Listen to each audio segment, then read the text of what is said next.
Pro Group Management, workers' comp that works for you.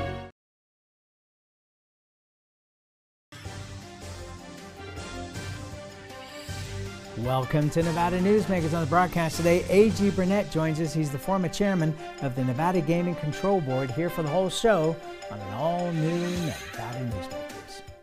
Wasteful Washington spending is killing us with inflation and sky-high prices on groceries and gas. Senator Catherine Cortez Masto voted to allow hundreds of millions of dollars of COVID relief funds to be squandered on a luxury resort in Florida, a New Jersey soccer stadium, a ski area in Iowa. Tell Senator Cortez Masto to start voting against reckless spending to stop inflation. Nevada families need cheaper gas and food, not frivolous luxuries in other states. Pro Group Management is the place where companies can find workers' comp solutions that are designed to meet their specific business requirements. As regulations evolve, Pro Group takes a proactive approach to clear the path to make sure your business stays ahead of the curve. Knowing your workers' comp program is optimized, you can focus on other important matters related to your growing business. Pro Group Management, workers' comp that works for you.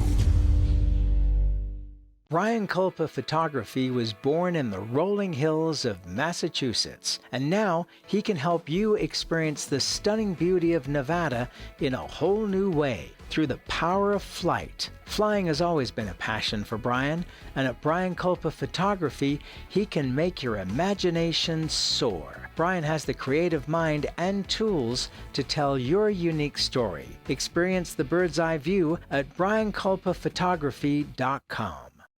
What do you count on? You count on your power every day. At NV Energy, we've always powered what's important to you, but we're not looking at the past. We're focused on the future. While our standards are high, our rates will remain low. And our commitment to renewables isn't just meeting standards, but leading the way. Because you can count on more than just your power. You can count on the company who brings it to you. That's our promise. You can count on it. This is Nevada Newsmakers with host Sam Shad, a no-holds-barred political forum.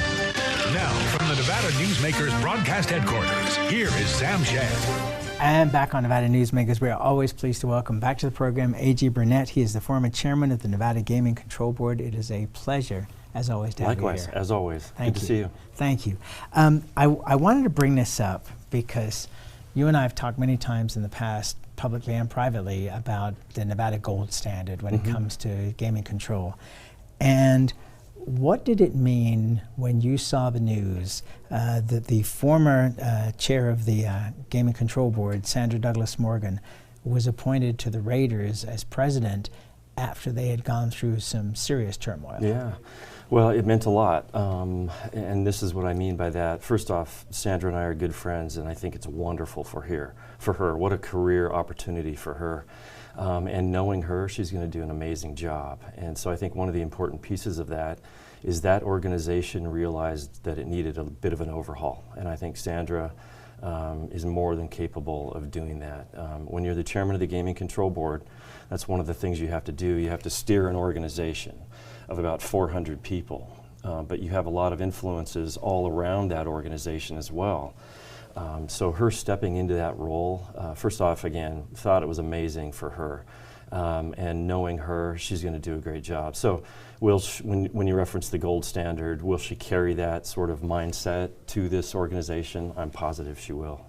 Well, I mean, you know, it seems to me, you know, be careful what you wish for, because in hiring her for this position, she is not going to mess with her own reputation. If there's something that's a problem, she's going to shut it down. That's another thing you get used to when you run the Gaming Control Board. You are confronted with issues and problems. You need to take an apolitical stance. You need to do the right thing no matter what that is, no matter how difficult that is. And again, I can't say it enough, knowing Sandra, that's what she'll do. So I don't know what's going on inside of that organization. She already does. By now, I assume she'll have done a deep dive into everything, and she'll work on fixing it. No matter what the cost, no matter what that means, she'll fix it. Well, the other thing about being the head of the Gaming Control Board is that you are dealing with some of the biggest personalities, and I'm being very polite when I say that, And so the idea that anybody would have any kind of influence over her, I mean, what a signal it would be if she suddenly turned around and said, I'm out of here. Because I couldn't imagine for 1 second that if somebody put her in a position where she wasn't comfortable to be part of that gold standard, that she'd be out of there in about 2 seconds flat, and then boom, the explosion that would occur after that. Yeah, I think it would be a big explosion. It would say a lot. I don't think that's what will happen, though. I think that she'll go in and she'll find a receptive company. It sounds like the business is receptive, and look, she'll be a boss. You know, she'll run the show. And you're right, you do have to deal with some big personalities, and one of the things about dealing with big personalities oftentimes is you have to say no. That's not what we're doing, that's not right, that's not how it works. And she's not afraid of doing that. To say the least. You know, I have to say that when Jeremy Aguero resigned his position, I was shocked because Jeremy is just solid gold. Yeah.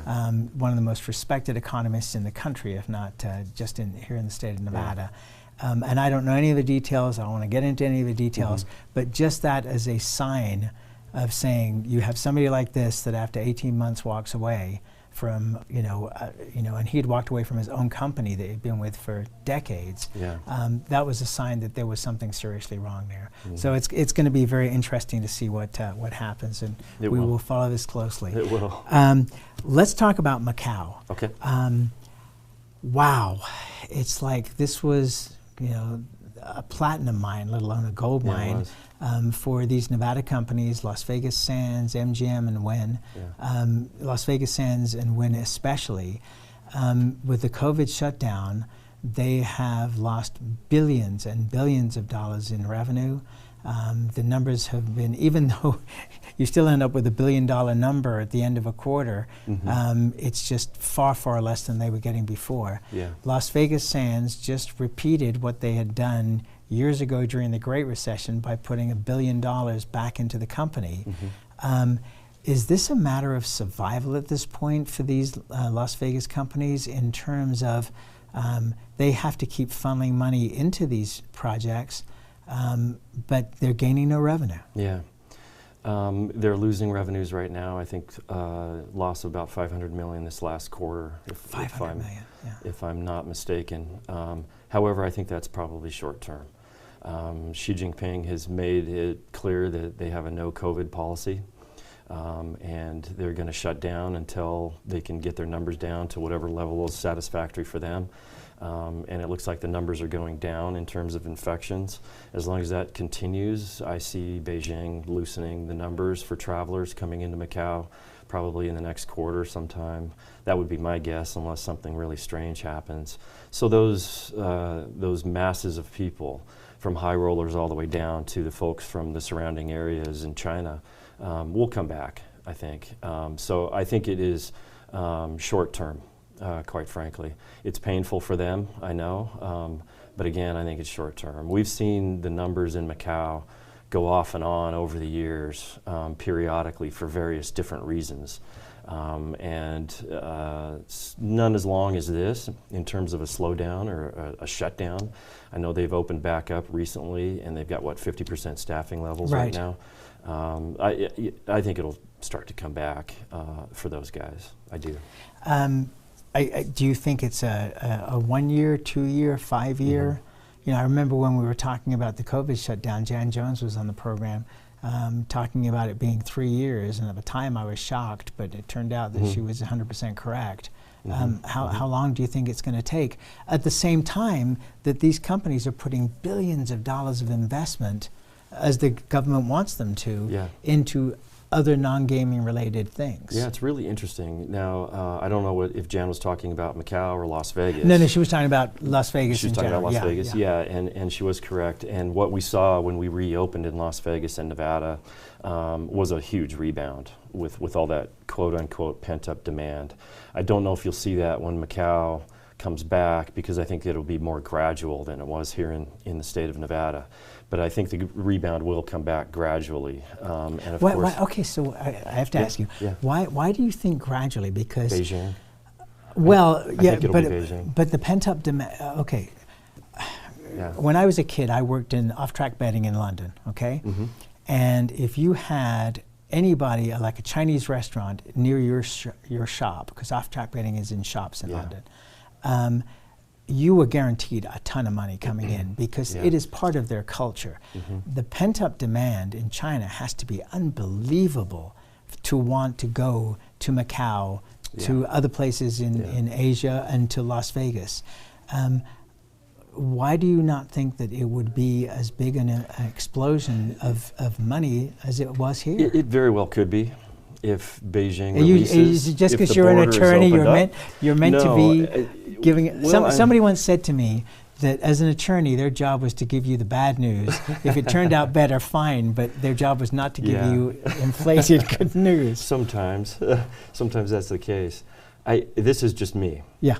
But I think that, look, let's be honest, we've seen a lot of control over Macau and Hong Kong.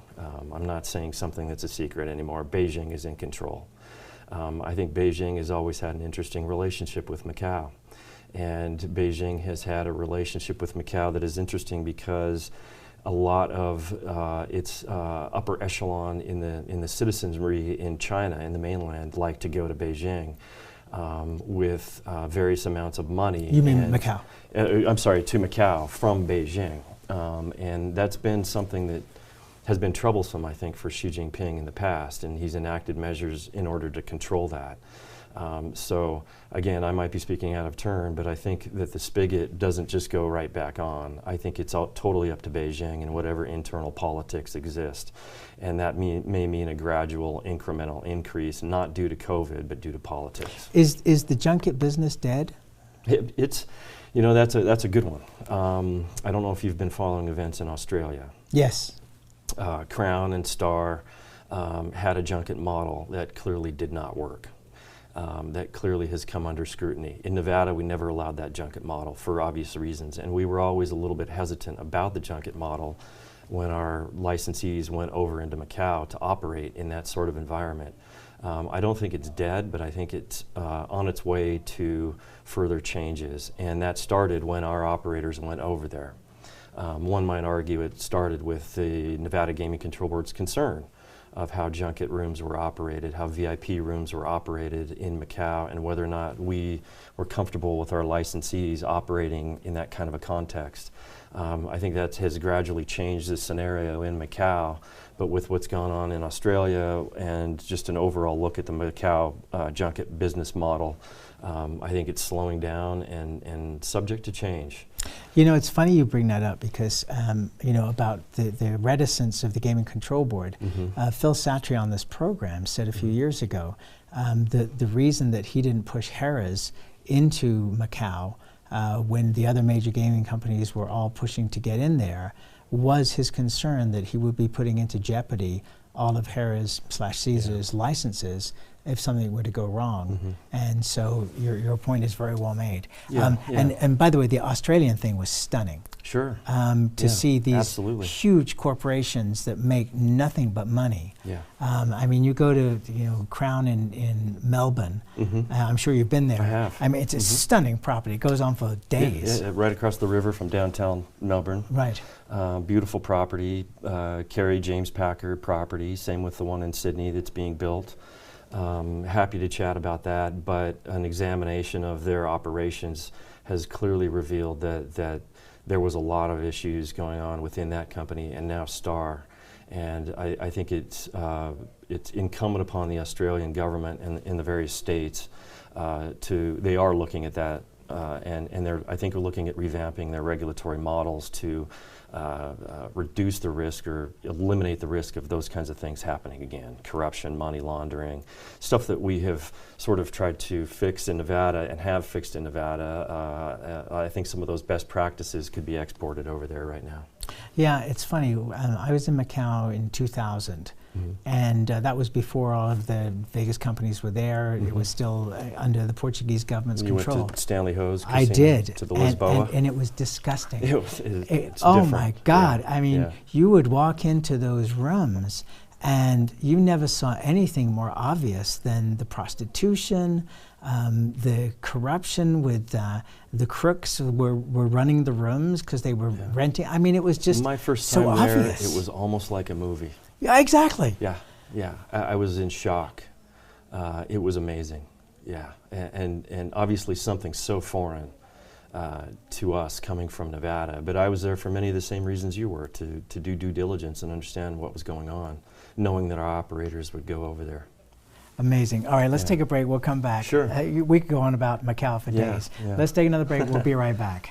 Wasteful Washington spending is killing us with inflation and sky-high prices on groceries and gas. Senator Catherine Cortez Masto voted to allow hundreds of millions of dollars of COVID relief funds to be squandered on a luxury resort in Florida, a New Jersey soccer stadium, a ski area in Iowa. Tell Senator Cortez Masto to start voting against reckless spending to stop inflation. Nevada families need cheaper gas and food, not frivolous luxuries in other states. Hi, I'm Renee Summerhour, digital news anchor here at 7 at 7. Watch our streaming nonstop newscast immediately with your mobile phone. 7 at 7 is the new way for you to get every bit of local news you need in just 7 minutes. Breaking news, local neighborhood news, weather, and sports are just a click away. Reporters bring you all of what's happening in the Valley.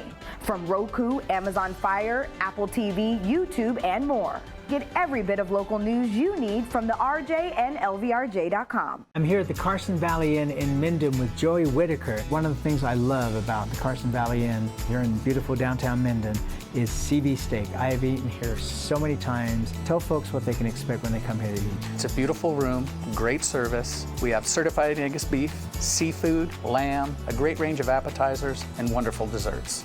Jean-Michel's done a great job of selecting some beautiful wines for us. The customers love it, and we've got a great selection of cocktails as well. It's not a long way to get away to the Carson Valley Inn. Modern boutique Ahern Hotel and Events Center in Las Vegas. Host meetings and events on 2 floors. Stay in luxurious rooms and suites. Unlimited branding opportunities.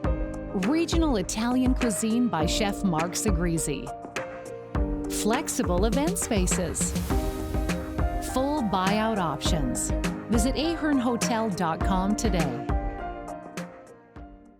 For Nevada women and families, it's no joke. The Supreme Court has overturned Roe v. Wade, taking away a woman's right to an abortion. But Adam Laxalt calls that right a joke. Listen. Roe v. Wade was always a joke. Roe v. Wade was always a joke. No wonder, as Attorney General, Laxalt made it a priority to push abortion bans that let the politicians overrule women and their doctors. It's not a joke. It's our right. Women Vote is responsible for the content of this ad.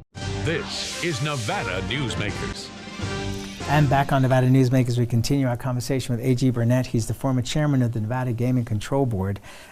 We were talking about Macau and Phil Satri's reticence to take Harrah's/Caesars into Macau. Did you want to elaborate a little bit more on that? Sure. So for the viewers that may not know how the Macau model works, contrary to Nevada where you license everybody having something to do with the casino operation, in Macau, the model there grew up through Stanley Ho's Lisboa and other operators, where you have a casino operator who owns the premises, the establishment as we call it, which would be the resort hotel. But then there were also these separate operators of various casino rooms around the hotel casino, not operated by a Stanley Ho or some other operator. Those were operated by junket operators. And those junket operators' main purpose was to bring in a lot of folks from the mainland, from China. Lucrative business, but something that likely wouldn't fly in Nevada. Well, now, wasn't this part of it was the fact of you couldn't bring cash out of China, and you had to go through a junket operator, and there was a whole collection process that was really sketchy. Sure, yeah, absolutely. And even to this day, you can only bring certain amounts of money into Macau from the mainland. There's strict controls on that, and I believe that monetary requirement kind of changes periodically from time to time. But here in Nevada, that wouldn't fly. There's only one license at each gaming establishment in Nevada. So if you're Sam Shad and you're licensed to run and operate a casino in Nevada, you're the guy, you're the one. You can't have these ancillary entities or affiliated entities running casino rooms at your property. And so it was just something that the regulators in Nevada were uncomfortable with from the get-go. Worked really, really hard to understand it. Didn't necessarily ever get a good comfort level, but we knew that the operators in Nevada were subject to our laws, so that when they went over to Macau, they would operate under Nevada standards, which they did. And over the course of those years, they have really worked to incorporate Nevada standards into their operations. Compliance plans, compliance programs, compliance staff, due diligence on vendors, suppliers, key employees, all of the things that make Nevada a very, very safe regulatory jurisdiction for gaming, they've exported to Macau. It's interesting that the Chinese government wants, like Singapore did, to have these gaming operators expand their offerings into more general entertainment and shopping, conventions, which of course was Sheldon Adelson's whole plan with integrated resorts. What do you think about that? Well, I think it's a wise move on their part. I think you want to diversify. Gaming, as you mentioned earlier, will always be popular in China. It's embedded in the culture. It's Chinese culture to gamble, so there's always that. But if I'm looking at it from afar, I'm thinking, why not synergize that with other areas of the business? And you can look at Las Vegas and the convention business and see how incremental convention revenue is to the gaming revenue. And you look at Asia, as we've chatted about before, all around Asia, but especially in China, business is booming, and it can only enhance the revenues to diversify there. Las Vegas Sands. To me, unbelievably sold their Las Vegas properties. There has been discussion that they may come back into Las Vegas at some point in the future, which it would also be fascinating. But they want to concentrate on other areas. They keep looking at Texas, but is it just a question of time before Texas changes and allows gaming, do you think? That's a really good question. They've certainly been trying, and it's boy, have they been trying. Yeah, and they haven't been successful to date. It just depends on politics and economy. A lot of times... Maybe more economy than politics? Maybe more economy than politics, depends. Right. Let's hold that thought. Sure. We'll be right back.